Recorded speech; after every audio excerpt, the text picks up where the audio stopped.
Elaine, how are you feeling today? Very good. Energized. You had a busy day from what you were telling before. You had Yes. a really busy day. So I'm really appreciative and grateful that you were able to make it here in this, I would say, late hour, because ever since we adjusted the hours, it seems like we're getting tired earlier on. Getting darker earlier. It's okay. I was very much looking forward to this conversation, and Same here. so I was still like very very energized to come and to discuss an interesting topic. So yes. Nice. You shared with me something very, very interesting. It's one of my bucket lists, which is a trip to Japan. So I know that in 2 weeks' time you're going to Japan. Yes. What's the story behind that? So my love with Japan has been there since I was a young, let's say, youngish person. Maybe it was influenced by watching Japanese cartoons. I mean, when you were younger, so as you might also Yes. recall, probably also when you're. I currently still do. I don't know. I mean, sort of the Japanese anime, the Japanese cartoons, even though we used to watch them in Italian, Yeah. something about the culture really struck me. I kept on kind of being very interested in the culture, and in fact, I did go to Japan in 2017 with my partner. So we made kind of this trip together. It was a road trip, which I really really enjoyed. But fast forward to that, in 2 weeks' time, I'm taking my dad to Japan. And the story behind this is sort of it goes back quite a bit. So when I was about 16, my dad recognized that I had a big passion for art, for architecture. It's not actually what I decided to do in my career or in my profession, but I do love it as a hobby. I do love going to art galleries, sort of visiting countries specifically because of their architecture. And when I was 16, this was 1998, quite some time ago, my dad took me to Germany because he knew that there were a number of collective exhibitions of the great artists, of modern artists, and he told me, I think it would be a very interesting trip for you to do now as you're getting, as you're growing, because I think it could be an interesting inspiration and, part of your formation to actually go abroad, specifically sort of to be exposed to artworks by the great artists. At the time, I don't think I appreciated it so much. Sort of, I was 16, it was during summer, I thought I was losing a little bit some of the time in summer. But it ended up that it was a really fun trip. I got to realize that I enjoyed spending time with my dad. We visited a number of museums. At one point, like art was coming out of my ears and it was, a bit too much. But we came back with this kind of bond of having done something together, something which we both enjoyed, something that we both shared. And I think that was the first experience of realizing that I have something in common with this man, not just because he's my dad, of course, and we've always had a very good relationship, but we're somehow connected on an interest that we have in common. And sort of from there, we always sort of used to hang out together and going to exhibitions, for example, even locally, discussing art, discussing different subjects. What made that moment special, that connection that you found with your father? I think it was the realization, and this is going back quite some years, but I think even at the time, first of all, I think the feeling that sort of the feeling that he's doing at the time, he was doing this for me, right? I mean, obviously he was enjoying it as well, but sort of this connection that we've got something in common and we can explore it together and we can discuss a topic as almost two equals. So in this moment when we were together in Germany, I remember feeling like, although he's my dad, and of course he's protective and he's careful where we go, I felt that we could, when we're discussing art and when we're discussing philosophy or architecture, we're discussing it as two equals. He used to ask my opinion, what do you think of this? My father paints as well. I paint a bit as well, but not to that extent, so I can't call myself an artist, but he paints regularly. So there was this connection of realizing that he's asking for my input and he's asking for my opinion as an equal. Looking back in hindsight, I think this had a big impact also on me becoming quite confident as a person, because I think when your parents speak to you from a place of equality, when they ask for your opinion, not necessarily the case that they would do what I would have suggested, but Yeah. asking for someone's opinion at a young age, asking them what they think about a subject we have in common, in this case, for example, art or Very something empowering. you would have read, you know. I think it's very empowering as a feeling. So I think we connected, and I felt that bond, so to speak. Not to discard the fact that I've got a very good relationship with my mom as well, but with my mom, it doesn't go so much into these topics. She's not much of a fan of these topics. Maybe we discuss cooking or, you know, shopping maybe or other subjects, but with art, architecture, philosophy, space, science. So these are the topics that I would typically discuss with my dad.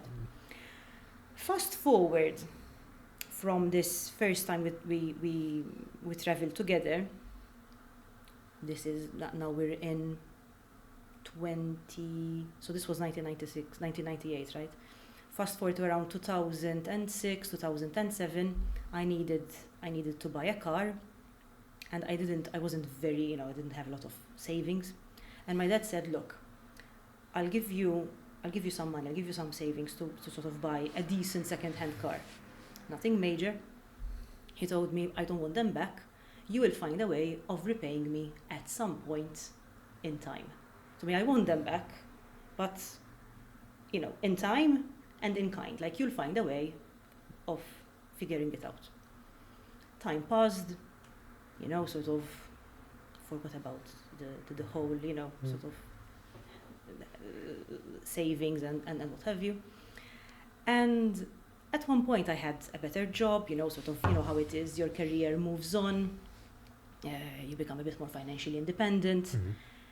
And suddenly it dawned on me, I said, you know what I could do? I could do a trip with my dad and sort of start repaying this loan.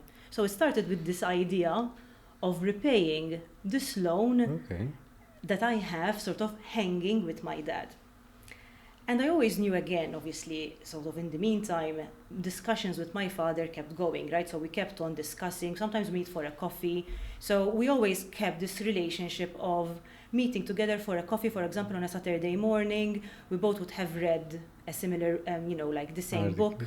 This is another part of it. So he loves reading and I love reading as well. And sometimes he reads the books I read first. Okay. So typically I'm the one buying the books and then obviously he takes the book afterwards. You already paid your loan. Yes, so I was paying the loan already with the books, right? And at one point we were both reading this book. The author is Elif Shafak, she's a very, very good author, very, very descriptive language. She's Turkish born but lives in the UK. And she wrote this book based in Istanbul, and the story is fantastic. You know, it follows this boy who was employed with the Sultan and with this architect, an architect which actually existed back in time. Okay. His name is Sinan. So this is architect Sinan, who built some of the great mosques in Istanbul. And my dad was telling me how fascinated he was by the story, a bit exotic, but at the same time based on reality. We were looking it up and we're checking whether this guy actually existed, and we realized that he did exist. And sort of we started connecting on the story. And he told me, can you imagine if we had to do a trip where we would actually go and visit these mosques? Not necessarily the most mosques which are famous nowadays. Mm-hmm. So, you know, some of the mosques are not as well known, but they are still there, they are still standing. And suddenly this idea started brewing in my head. I was like, what if I just buy a ticket for him and I tell him, you know what, we're gonna go and tick this off your bucket list. You know, we're gonna go and actually see these mosques.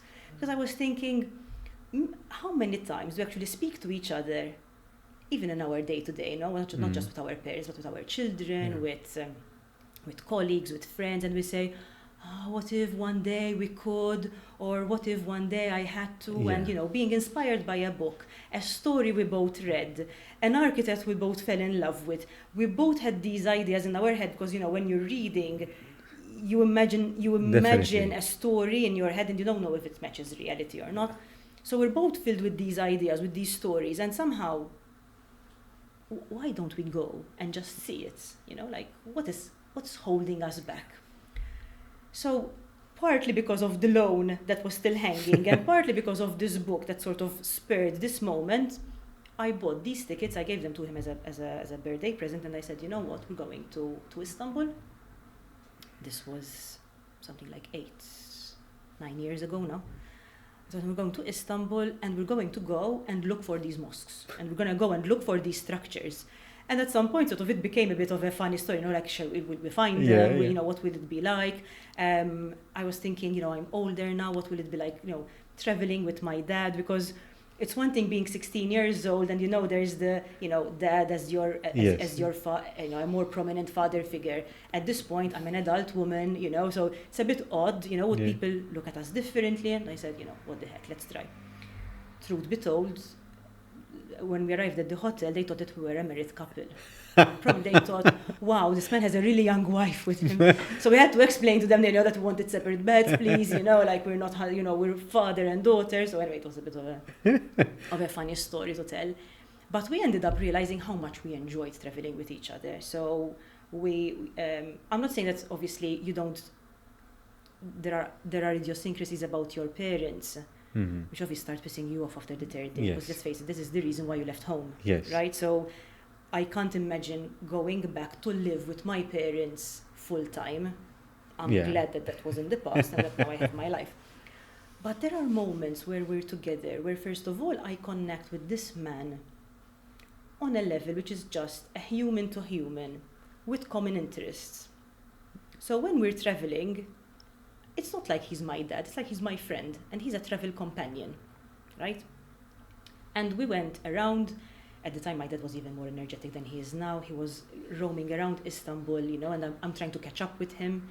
He got lost in the souk. I was looking for him, and it's constantly this feeling of being part adventure and part, a bit responsible, and part, And I started seeing a bit also life through his lens because he teaches me to slow down and appreciate more the moment.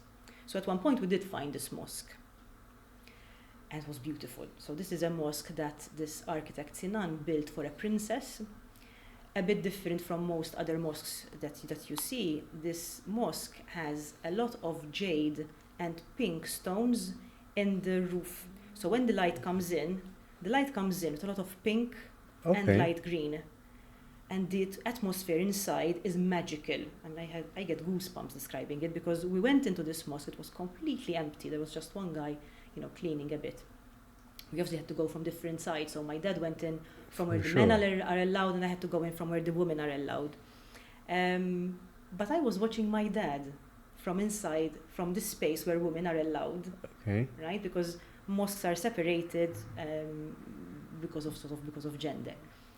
And I'm seeing my dad really studying the roof and studying the carpet and studying these beautiful lanterns hanging down from the ceiling.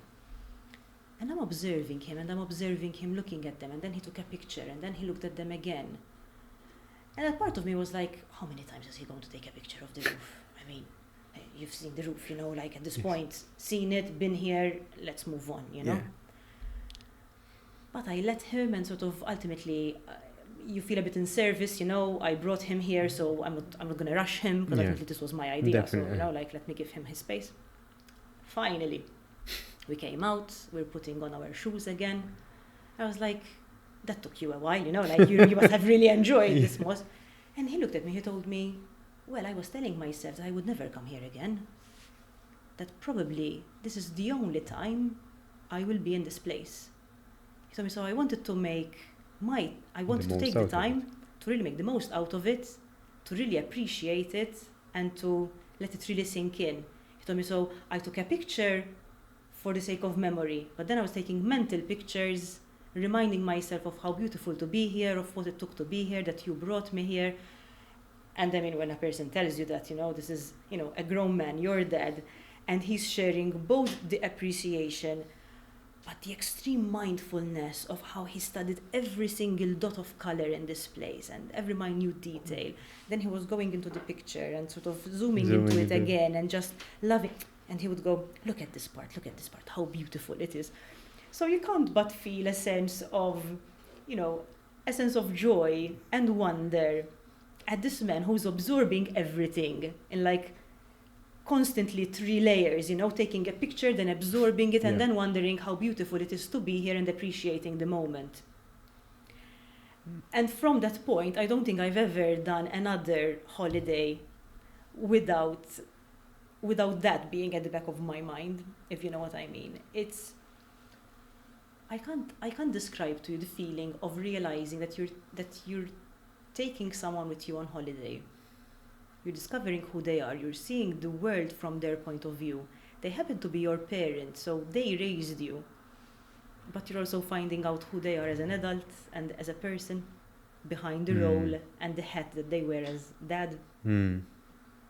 I don't know if that makes sense. So you reminded me of something which, compared to yours, is too silly, but I'm going to share it anyway. Go ahead. I'm not sure when. I think it was my graduation.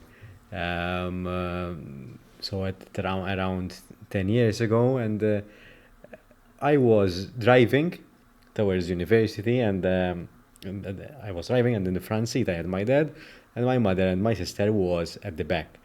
And my mother passed on a comment which you reminded me of just right now. Again, it doesn't compare to your story, but you reminded me of it.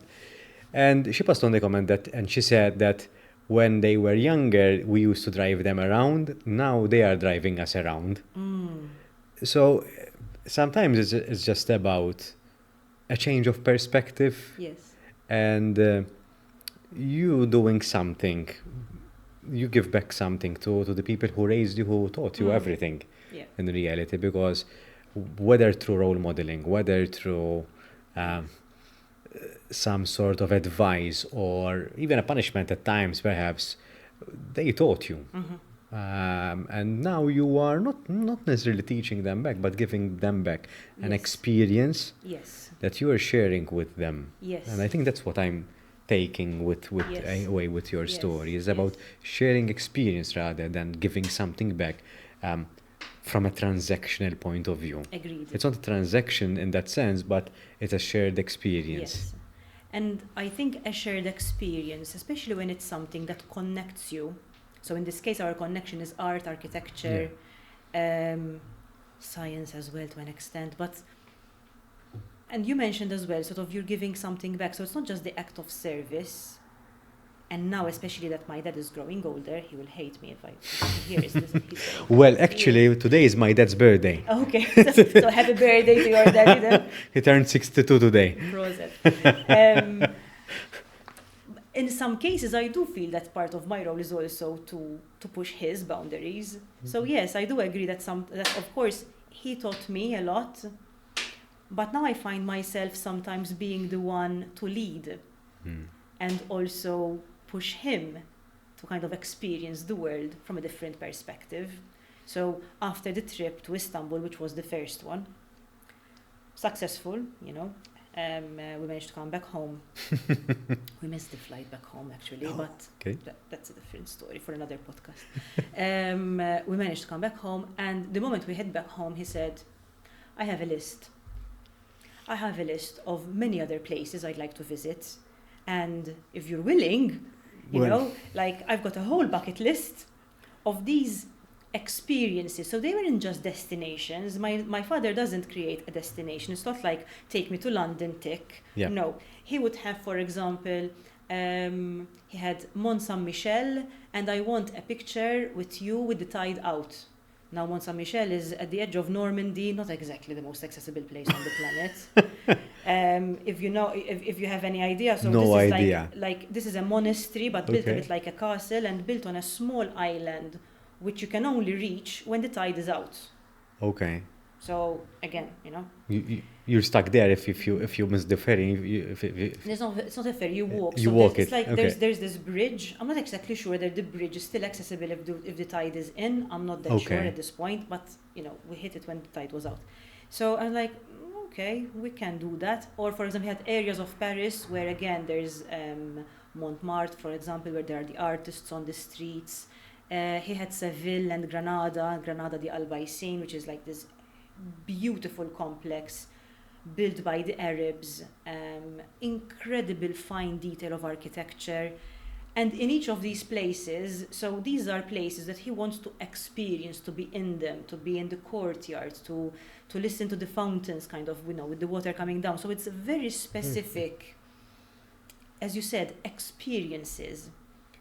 And what I learned, again, sort of, it's constantly a sense of giving and receiving in these experiences, because I am the one that organizes, so I'm the tour guide, I'm the travel arrangement specialist, I'm the one that buys the tickets, that checks the accommodation, make sure that obviously he's going to be comfortable, especially now that he's getting older. But he is getting older. So I'm the one that organizes everything, so there's a level of responsibility. At the same time, there is this realization of slowing down and not just ticking something off the list just for the sake of having done it, but of really genuinely experiencing it. And I've learned to do that also in my own travel, even when I'm with my partner or with my son. It gives a perspective that when you're creating a bucket list, and I'm a big believer that you have a bucket list when you're living, not before you die, because we usually hear of bucket lists for people before they die, like what you see in Hollywood movies, they've got this list and they want to tick it off. How beautiful is it to have a bucket list of experiences that you want to do that you really wish your life to take you through, or that that enriches your life, and that you do it consciously, with a plan, with intention, and that you share it with someone that you love. So even now when I travel, I don't say I want to go to, Bologna, or I want to go to Florence, or I specify a bit more the experience I want. Maybe I want to eat a specific plate of pasta, looking at a particular scenery. And so it's more about the experience that I am desiring in that place, rather than just simply going to a place just for the sake of going to the place. Holidaying. Yeah. So with my dad, there is this. It's a constant juggle with him to get him to visit somewhere and then move out, because again, his desire to absorb every moment becomes sometimes a little bit tiring, right? So just to give you an idea, when we went to this complex, the Albaicin in Granada, we went through it. I think most people finish it in about an hour and a half or two. It is a big complex. We finished it in around 3. Okay. We went in at around 9. By 12 I was hungry. I was like, hopefully now we're going to go and eat something. As soon as we're about to leave the complex, so like what happens in these most places, like human traffic only flows in one direction, you're not allowed back. Definitely.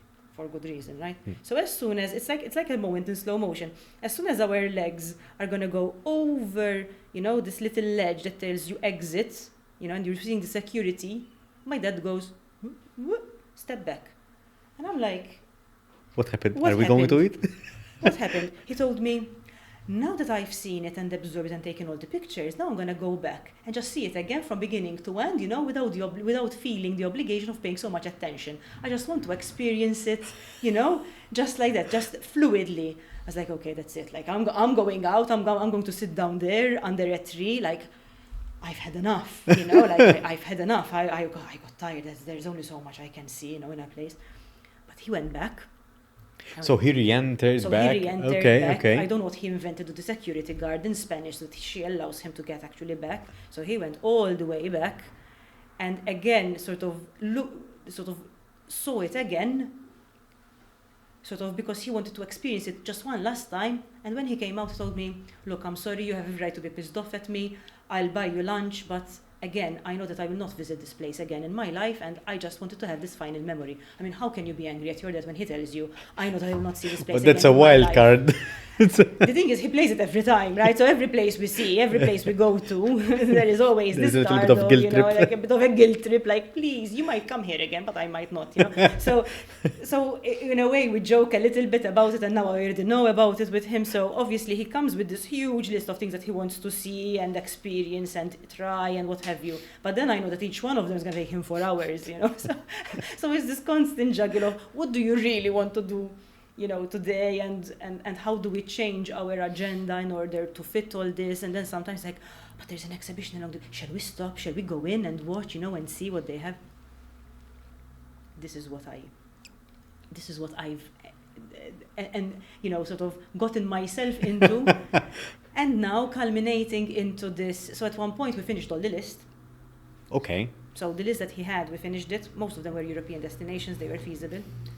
And then he came to me and he told me, look, I know that this is going to be a big ask, but do you think you could take me to Japan? So he knew I had been. And I told him that we can't go to Japan like we're going to Paris. This is not a 4-day trip. This is going to take us considerably longer. And he told me, I know that I'm taking you away from your family time, from your work time. He told me, but if you could do this, I don't think I could do it on my own. I don't want to go on a tour. I want it to be special in the way that we create it, like when it's very tailored and specific to what we enjoy seeing and witnessing. So I thought about it, spoke a bit with my partner as well, because again, it requires a lot of juggling, especially when I was, it was just me and my partner. It was, look, I'm traveling with my dad and so be it. When you've got a child as well, you're ultimately going for 10 days for a trip and, you're leaving everyone behind. Definitely. So it does require a bit of juggling and planning.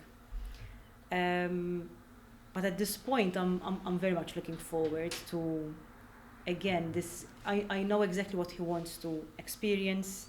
He's very spiritual and philosophically oriented. So even the idea of experiencing a place where Zen Buddhism is a predominant religion and part of the culture, the temples there, the food, which is going to be a huge, out of his comfort zone, which is where I come in to kind of, ease that out. And I think this is the story, the ability to be with your parents in a way which removes that role of the parent, where now I am taking the lead and I'm taking my dad on a place to explore, which opens his own mindset, allows him to be more flexible with seeing a different part of life and where I'm leading. And I think it's an interesting circle. As you said, sort of you go from your parent having taught you a lot, being a role model, to now realizing that he sometimes, looks to me and looks, in my direction. Shall I order this? Do you think this is okay? Like, have you tried this before? The simple things. Right, and I have never, eaten this, and what do you think about this? Or we've never been here. What do you think? So when your father turns back to you for that advice, you realize that you're the one leading, and it's this beautiful sharing of roles, and that's why I said sort of it's this development of equality almost, where you get to know this person from a completely different angle. It takes. So I'm reflecting on what you're sharing, Elaine, and first of all, so it takes a lot of humility from the parent, be it the mother or the father. It takes a lot of humility to see the child as an equal, perhaps not in every circumstance in life, but in certain areas. But it also, from your perspective as the daughter, I believe it takes a lot of courage to be sort of like toe to toe, or take the lead with your father in your case. I think because in this case he's so much ready to be led, so to speak. Yeah. It makes it much easier. I think it's more sometimes the responsibility of realizing that you are the one that has all the information. So there is sometimes the feeling that I come back tired, honestly. I can imagine. There is, sort of, at what time we're taking a bus, at what time we're taking a train. Yeah. At what time a tour starts or finishes, so you're doing a lot of juggling and planning and organizing at the back of your mind. I mean, the courage you have to like your mother or your father, right? Yes. So let's face it. Yes. It's not for the faint. It's not for the faint-hearted. I also Most appreciate definitely. that not everyone has the luxury of that type of relationship. I know a lot of people who tell me I could never spend that amount of time with one of my parents. you know, they are too cold or too distant, Mhm. or we don't have that relationship. Mhm.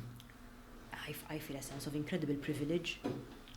I mean, even from what you've shared, it requires a lot of, like any kind of relationship, it requires a lot of time and the relationship building component, right? Yes. So it still requires time to rediscover, in your case, get to know your father as a person, not as your father Yes. only. Mhm. So there's still an element of investment and level of Completely. interest or curiosity even, and trying to learn more about the person in front of you. Yes.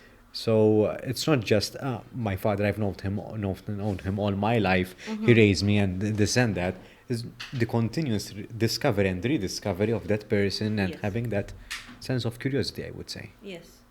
I would, again, if anyone listening to this podcast, you might have missed that opportunity with your parents, but it might be something you manage to develop with your child, Hmm. right? And it is something I definitely hope and intend to try and create with my son, for example. Hmm. I think the reality is, as you said, it's a bond and an investment which you do over time. I don't think you can. It would have worked is if we didn't build the bond for, let's say, 30 years, and then suddenly you're like, oh, let me go, you know, Yes. and travel like this with one of my parents. I don't think it would work. Hmm. So I think the investment started very early, and in this case, it started also from his end.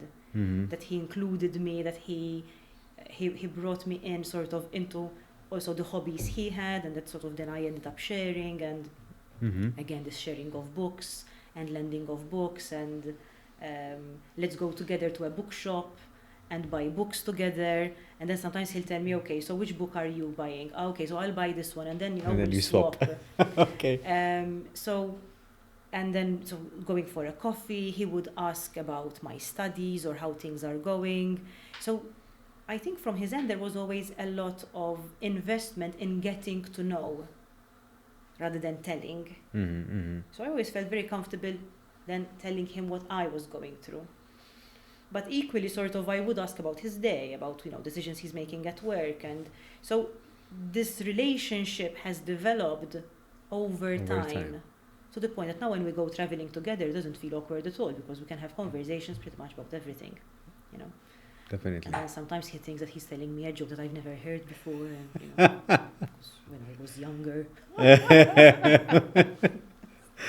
But So, you're also reminding me, Len, that every relationship is unique eh, in the sense that you create every relationship, whether it's with a parent, sibling, friend, or partner, or whatever, has a unique trajectory in the sense that sometimes we have inside jokes, to put it very simply and superficially, perhaps, but yes. we have inside jokes, and those inside jokes are unique to our connection, and Yes.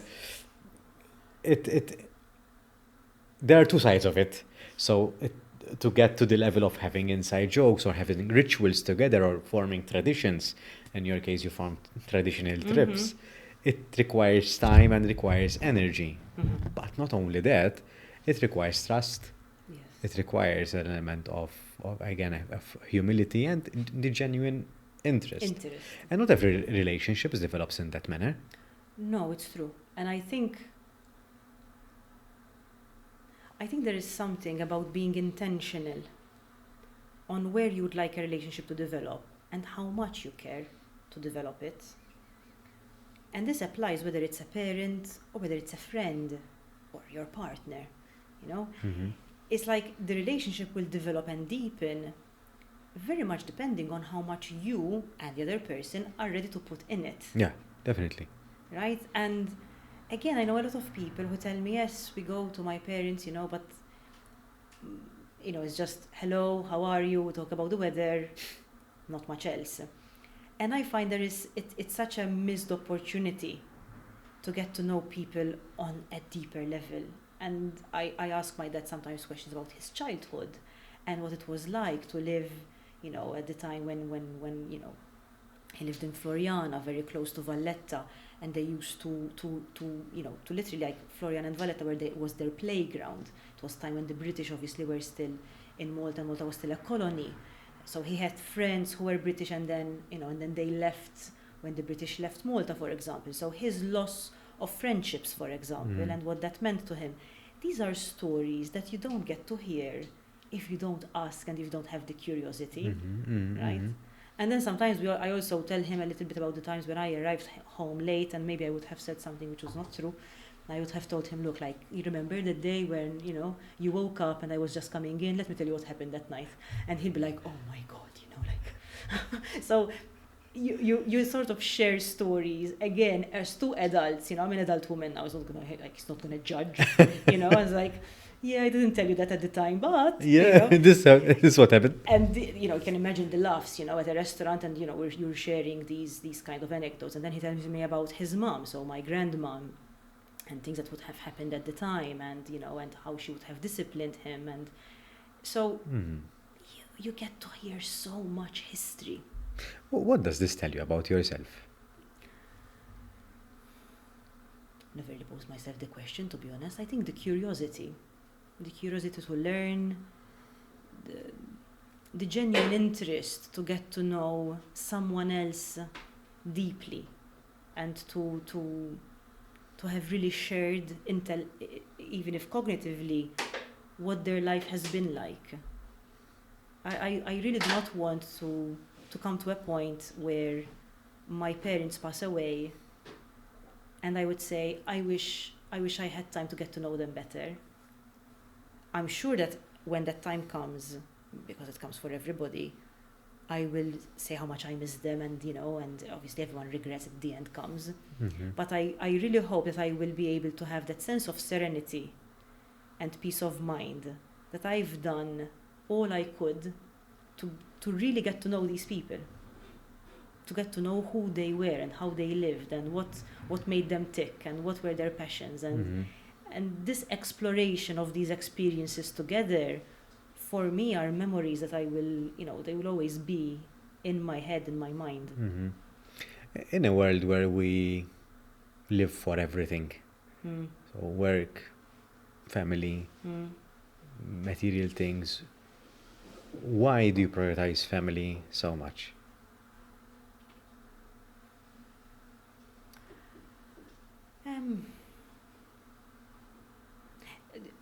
I'm hesitating to ask because I'm thinking, do I prioritize family so much? I guess that's the impression that I'm that's getting. the impression, obviously, Yes. of because in reality I do spend long hours at work as well. I can imagine. But I think that family is the only thing that really remains, that really stays, where your base is. I think to prioritize acquiring objects, products, you're working, yes, but what are you working towards? Honestly speaking, if you had to ask me why I work, yes, you earn money, but the money for me buys me freedom. Money buys me experiences. It's not working for money in its own right. Yeah. So once I made that link, everything links back to who I want those experiences to be with.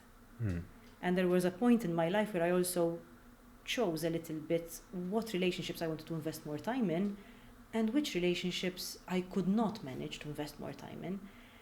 And I'm blessed to have a phenomenal circle of friends as well, who I also try to, spend time with as much as I can. But with my parents, I know that time is a bit more finite, right? And they make me aware of it as well.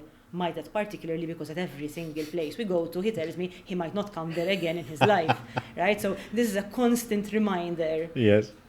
And it's interesting that this is someone that doesn't really speak about it in any way which is morose or, or depressing or sad. It's not like he goes, because I will never come here again. Yeah. He says it very cheerfully, like, I might not come here again. Like, what do you want to do? So faced with that realization that time is finite. So, prioritize the people that are around you. Be as present as you can be with them. And everything else kind of falls around that. I think that's a very good perspective to see life. seeing life as finite. Mhm. Because I think we take life so much for granted that we think that it's infinite and that we're immortal of sorts until we hit a certain age, and then we start saying, oh, crap. Yes. Time is almost up. Yes. And I think it's a good, it might sound negative for some, Exactly. but I don't agree with it. I think if we look at life at something finite, I think we appreciate it even more. Again, as earlier you mentioned the bucket list. Why should we have the bucket list during our last 5 years of life? Why shouldn't we have the bucket list throughout Yes. our lifetime? And there are things that we can accomplish in different decades of our life. It depends on the Yes. age, on the level of commitments and responsibilities that we have. But why shouldn't we think of, okay, how do I want to lead my life? What do I want to accomplish in life? Because sometimes we stop at, I want to be successful. Yes. And that's very superficial. It's good. And it's very vague. Very vague as well. That's What is true. success? Yeah. What is success to you might not be success to me. Yeah. There is, I'm sure you're familiar with the book of Covey, of Stephen Covey, Mhm. and he mentions the 7 habits Okay. of highly successful people, Yes, something yes. like that. And one of the things he mentioned is begin with the end in mind. Mm. That really struck me. I remember that that was a sort of a page I rested on. Maybe also because of the experiences I have, obviously, going in parallel, in my experiences of travel. But beginning with the end in mind, for me, follows through both on a day, a year, and a life meaning. So I begin my day thinking, what do I want to accomplish today? What is the most important thing or 2 things I would have accomplished today? I would have that running also over a year. So typically every year I start with what would be really meaningful for me? Again, not from an acquisition point of view, not from a what do I buy, but more for what will be meaningful for me to achieve, to be, to feel, to experience, to be with. Who are the people I want to spend more time with? Where is my energy going? Where is energy being wasted or lost? What do I do with it instead? So I go through this reassessment every single year of begin with the end in mind. Like if I'm looking at it at the end of the year and I had to look back, am I happy with where that year has gone? So, and I know it might sound, oh my God, that's a lot of thinking, a lot of efficiency thinking, but I really don't want to waste any of that precious, again, time and energy if it's not going towards places which are really meaningful, that bring me joy, that bring me satisfaction, because life is definitely too short. And then it's also looking at it over a whole lifespan.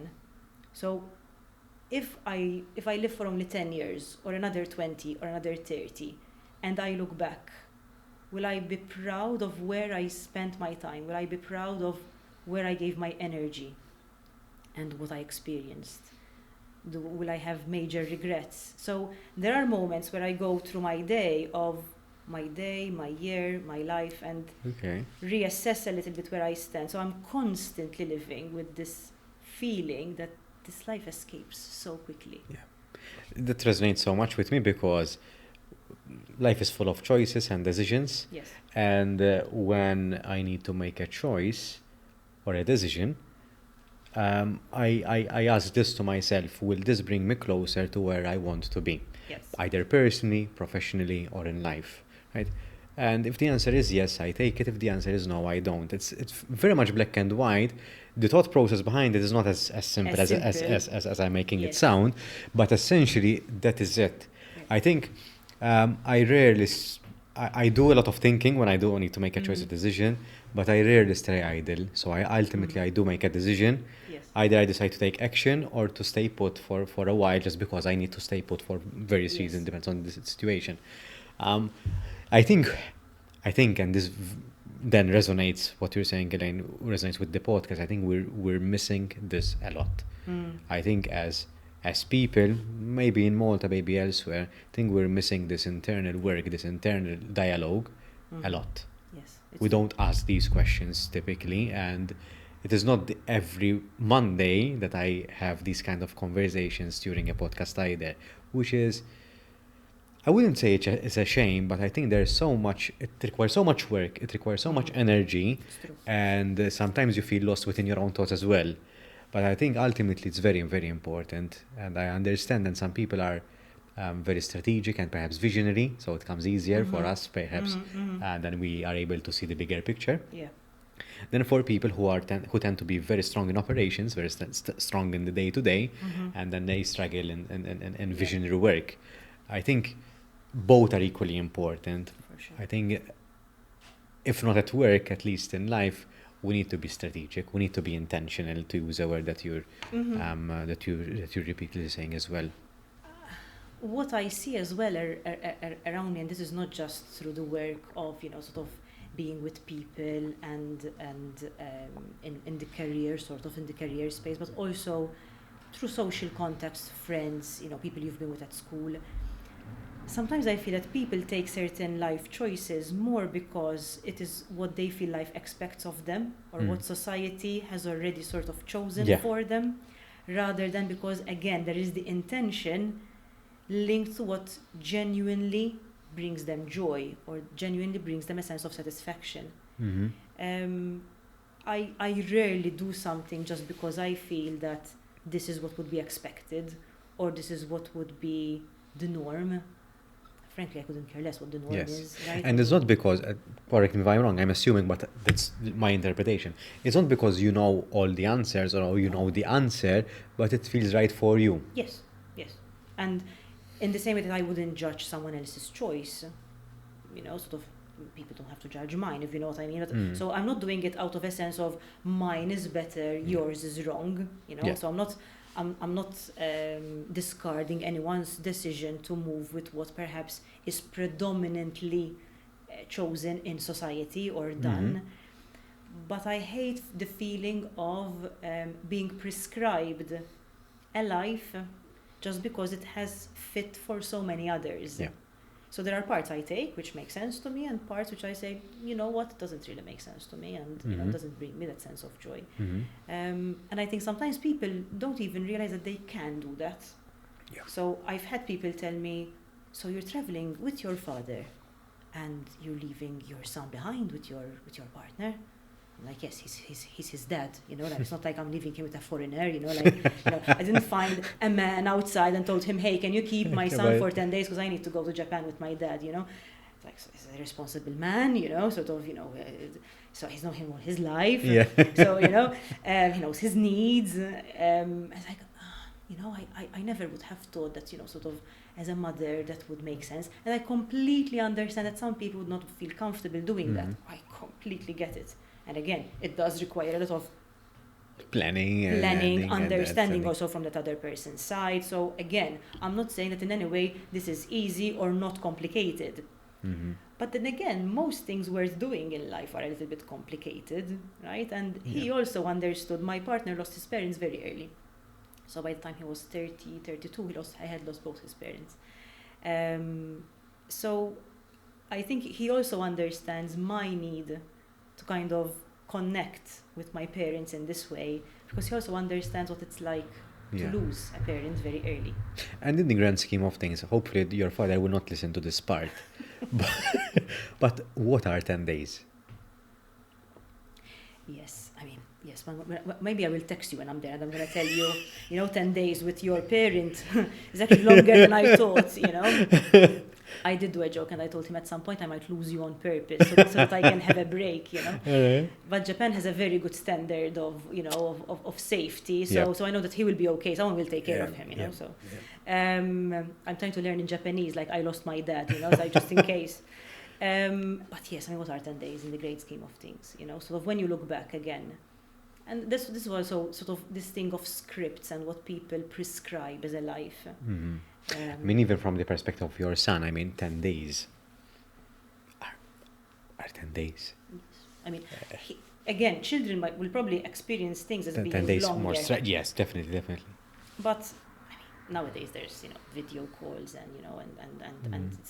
and I like him to think that both his mom and his dad can travel on their own, not necessarily as a family unit, and that we can have our life as individuals. I think this reality that you can also do something in service, because at this point I have to mention that my dad at this point requires help also with, someone carrying his luggage, which I do, helping him up sometimes upstairs, because sometimes it's, the stairs are very steep. So, I do a bit of the helping. And so there's also the element of being in service too. Yeah. Which I think is a very beautiful example to share. I hope that he would do it to me. Well, there's a lot of role modeling happening here. So obviously, this podcast is something that he will hear, right, when he's getting older.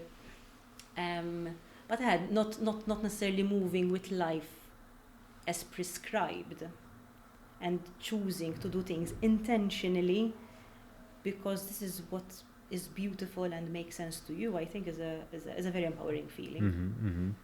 And I love the message in general, because it's something which is very unique. I know no one else who is Who's doing that crazy who's of taking their parents. It's outside the norm in a beautiful way, and I think it's nice to think, okay, how can I make this person, be it in this case it's your father, how can I make their life better?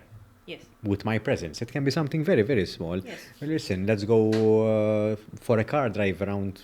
Whatever. It can be something very simple. It doesn't have to be Japan. No. But it's about, I think it is making me reflect on the impact that we can have on other people's lives. With just that little bit of presence. Yeah. Right? I mean, again, Christmas is coming up, and people start thinking presents and the stress of thinking, what to buy, etc. And little do we think that in reality, a gift could be an experience that you share. It could be like, if you know that, I don't know, your mom, my mom, for example, she loves the idea of the English breakfast kind of, and with the scones and English tea, all right? Like so I know that if I had to tell her, let's go, to a place where we're gonna have, coffee and some scones and sandwiches, everything in these little dainty plates, that's what brings her joy. So why not do more of it? If I know that this is something that she finds particularly joyful. Yeah. So why think of presence as an object rather than presence? As an experience. As an experience, as a shared experience.